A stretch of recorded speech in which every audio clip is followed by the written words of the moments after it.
யாருக்கு மேடை தெரியும்ல, இது அவர் குரல் மட்டும்தான் கேட்கணும். ஓகே,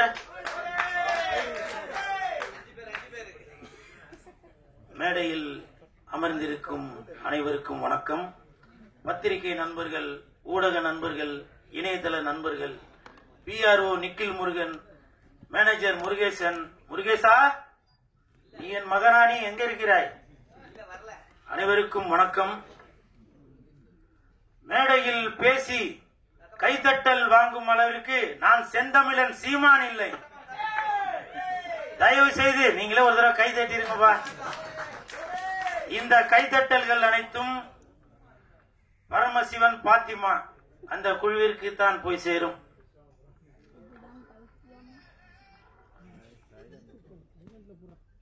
செந்தமிழன் சீமான் சார், வணக்கம். பரமசிவன் கழுத்தில் இருக்கும் பாம்பு கேட்டது, சீமான் சௌக்கியமா? இருக்கும் இடத்தில் இருந்து கொண்டால் எல்லாம் சௌக்கியமே, இசக்கி சொன்னது. அதில் இல்ல, இதில் அர்த்தம் உள்ளது. இயக்குனர் திரு இசக்கி கார்வண்ணன் அவர்களிடம் நான் கேட்டேன், சார் நம்ம படத்திற்கு இசை வெளியீட்டு விழாவுக்கு யாரு சிறப்பு விருந்தினரா வருது அப்படின்னு. அப்போ இயக்குனர் சொன்னாங்க, 2 சிறப்பு விருந்தினர் வராங்க, ஒன்னு சீமான், இன்னொன்னு கூல் சுரேஷ் அப்படின்னு சொன்னாங்க. அந்த இடத்துல ஒரு திருத்தம். என்ன திருத்தம்னா, சிறப்பு விருந்தினர் என்றால் அது சீமான், சிரிப்பு விருந்தினர் என்றால் அது கூல் சுரேஷ். அதற்கு ஒரு காரணம் இருக்கு. என்ன காரணம்னா, சீமான் என்றால் எழுச்சி, கூல் சுரேஷ் என்றால் குளிர்ச்சி, நாம் தமிழருக்கு உண்டு வளர்ச்சி.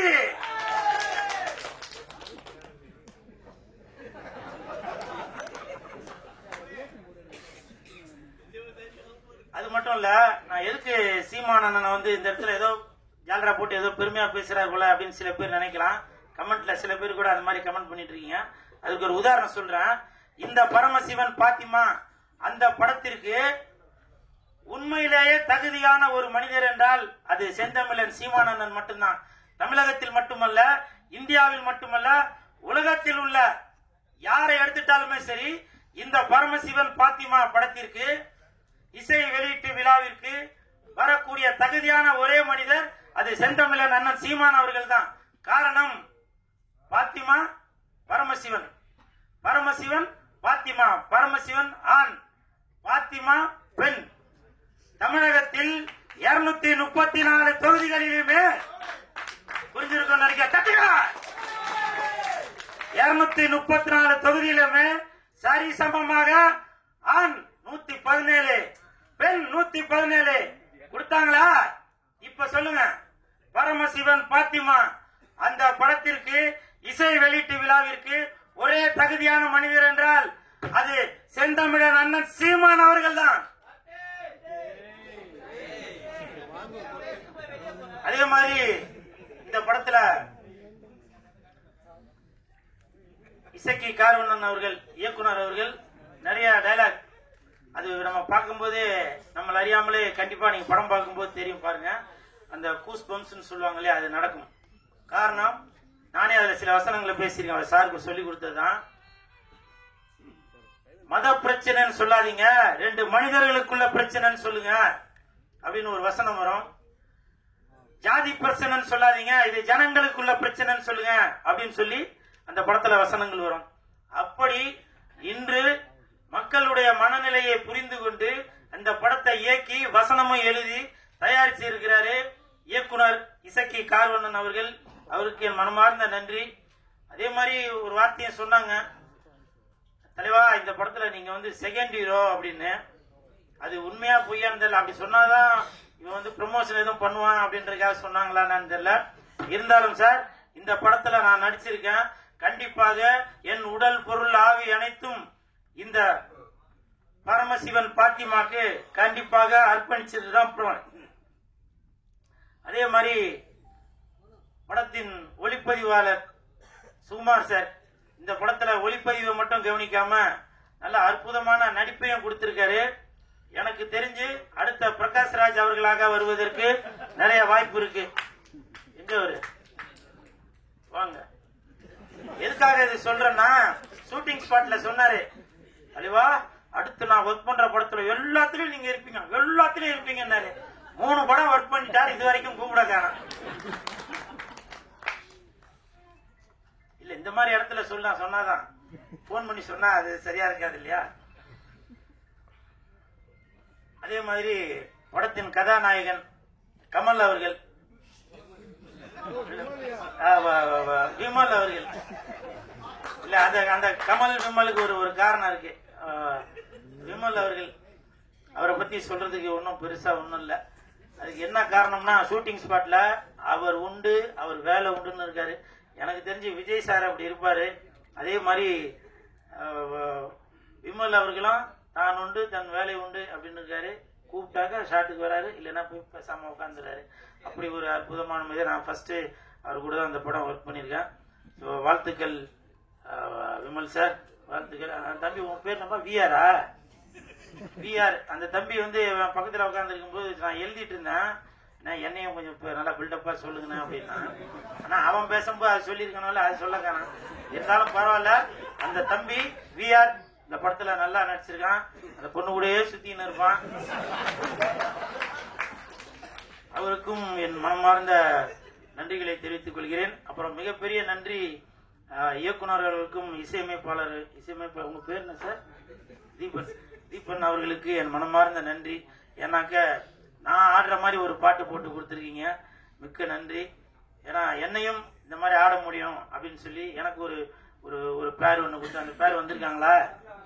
அதெல்லாம் வரவனான் இருப்பீங்களா? புல் சுலேஷ் வளர்ச்சி பிடிக்காதாப்பா? என்ன பலா? ஆமா ஆமா, சிவசிவாய. அப்புறம் இந்த படம் வந்து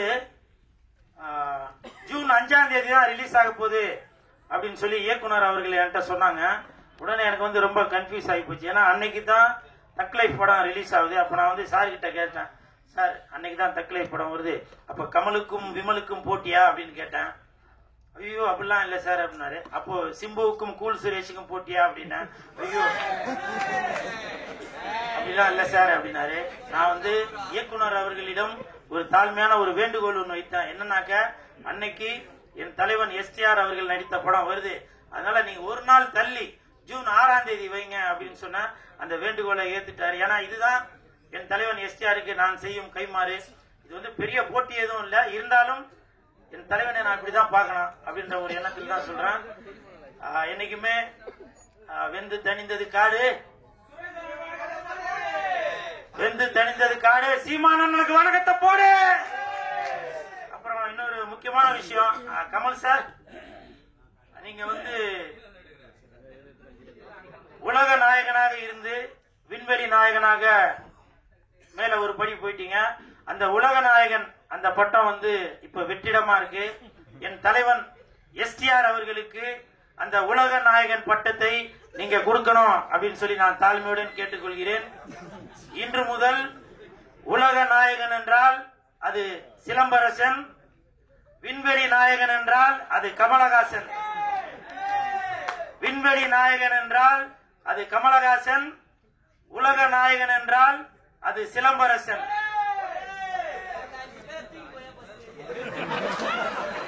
என்னவோ சொன்னீங்கப்பா, கேட்கலவா? பரமசிவன் பாத்திமா வருகின்ற ஜூன் 6 கொஞ்சம் பாத்துமா. நன்றி நன்றி நன்றி நன்றி. ஓகே ஓகே ஓகே, அடுத்து ஆரம்பிச்சலாம். இல்ல இல்ல, நான் இந்த இடத்துல ஒரு விஷயம் சொல்லணும்னு நினைக்கிறேன். இப்ப நிறைய பேர் நினைக்கிறான், என்னவோ அப்படி போட்டு அப்படி வந்து நிக்கிறானடா அப்படின்னு. அதை பத்திலாம் நான் எதுவும் கவலைப்படலாங்க. இதே நான் ஒரு படத்துல போட்டு நான் ஆடி இருந்தா என்ன ரசிப்பீங்க? சினிமாவில் காதலிச்சா ரசிக்குதப்பா உள்ளம், நிஜ வாழ்க்கையில காதலிச்சா பறிக்குதப்பா பள்ளமா? சொல்லுங்க. இதெல்லாம் பார்த்தா உங்களுக்கு இப்பவும் சொல்றேங்க, இப்பவும் சொல்றேன், வேணாம் அது சொன்னா. ஏன்னா சுரேஷ் இருக்கிற இடம் எப்பவுமே ஒரு ஒரு ஒரு கலகலப்போட தான் இருக்கணும். நிறைய பேர் கமெண்ட் அது இது சொல்லுவீங்க. செந்தமிழர் அண்ணன் சீமான் அவர்கள் இருக்காங்க, அவர் சொன்ன வார்த்தையை தான் இப்ப நான் சொல்றேன். வேர்க்காமல் விளையாட முடியாது, விமர்சனம் இல்லாமல் வளர முடியாது. அண்ணன் சீமான் அவர்கள் சொன்னதுதான். நான் அதை இன்ன வரைக்கும் அதை ஃபாலோ பண்ணிட்டு தான் இருக்கேன். சரிங்களா? நிறைய பேர் நினைக்கிறான் என்னப்பா இவர் வந்து ஏதோ கோமாளி வேஷம் போட்டுட்டு இருக்காரு அப்படின்னு. நான் கோமாளி இல்லைங்க, இன்னை வரைக்கும் ஏமாளி. என்ன எத்தனை இயக்குநர்கள் ஏமாத்திருக்காங்க தெரியுமா? எத்தனை தயாரிப்பாளர்கள் என்ன ஏமாத்திருக்காங்க தெரியுமா? ஒரு படத்துக்கும் கதாநாயகன் கதாநாயகி அவங்க இவங்க எல்லாரையும் நடிக்க வச்சு அதை பண்ணி இதை பண்ணிட்டு வெள்ளிக்கிழமை மணிக்கு என்கிட்ட சொல்லுவாங்க, சார் நான் தெரியாம அவரை புக் பண்ணிட்டேன், தெரியாம இவங்களை புக் பண்ணிட்டேன் அப்படின்னு சில விஷயங்கள்லாம் சொல்லுவாங்க. அப்போ என்கிட்ட சொல்லுவாங்க, சார் நீங்க தான் வந்து கொஞ்சம் ஏதாவது இது பண்ணுங்க, நான் உங்களை அடுத்த படத்துல அதை பண்றேன் இதை பண்றேன்னு. இப்பவும் சொல்றேன், நான் கோமாளி இல்லைங்க, ஏமாளி.